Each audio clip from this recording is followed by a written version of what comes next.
Nakakabahala ang mga pahayag na narinig natin itong mga nakarang araw.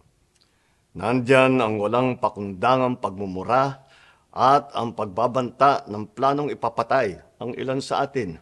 Kung ganun na lang kadali ang pagplano sa pagpatay ng isang presidente, paano pa kaya ang mga pangkaraniwan na mamamayan? Yang ganyang kriminal na pagtatangka ay hindi dapat pinapalampas. Yan ay aking papalagan. As a democratic country, we need to uphold the rule of law. Ako, bilang pinuno ng Executive Department at lahat ng mga nanunungkulan sa pamahalaan ay may sinumpaang tungkulin na tutupdin at pangangalagaan ang konstitusyon at ang ating mga batas. Kaya hindi tama ang pagpigil sa mga halal ng bayan sa paghahanap ng katotohanan. Hindi na sanang hahantong sa ganitong drama kung sasagutin lamang ang mga lehitimong katanungan sa Senado at sa House of Representatives. Ang katotohanan ay hindi dapat itokhang. Tapos na sana ang usapang ito kung tutuparin lamang ang sinumpaang panata na bilang lingkod bayan ay magsabi ng totoo at hindi hahadlangan. Imbis na diretsahang sagot, nililihis pa sa kwentong chicheria.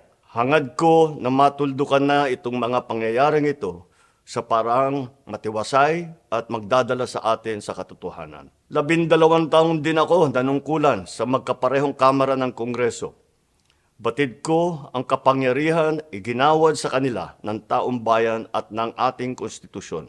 Dahil dito, iginagalang ko ang kanilang gawain bilang isang independenteng sangay ng ating republika. Kahit ang buong executive branch, lahat ng mga ahensya ay hindi nakakaligtas at parating sumasailalim sa kanilang masusing pagsusuri. Bilang isang bansa, marami tayong mga paghamon na dapat harapin at mga suliraning dapat bigyan ng lunas. Sa kabila ng mga pambabatikos, nakatuon ang aking pansin sa pamamahala.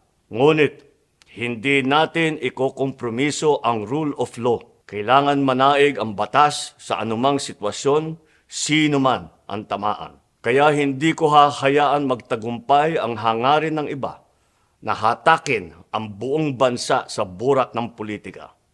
Igalang natin ang proseso. Tuparin natin ang batas. Alalahanin natin ang mandato na pinagkatiwala sa atin ng milyon-milyon na Pilipino. Magtrabaho po tayo sa ikauunlad ng Republika ng Pilipinas at para matamo ang bagong Pilipinas.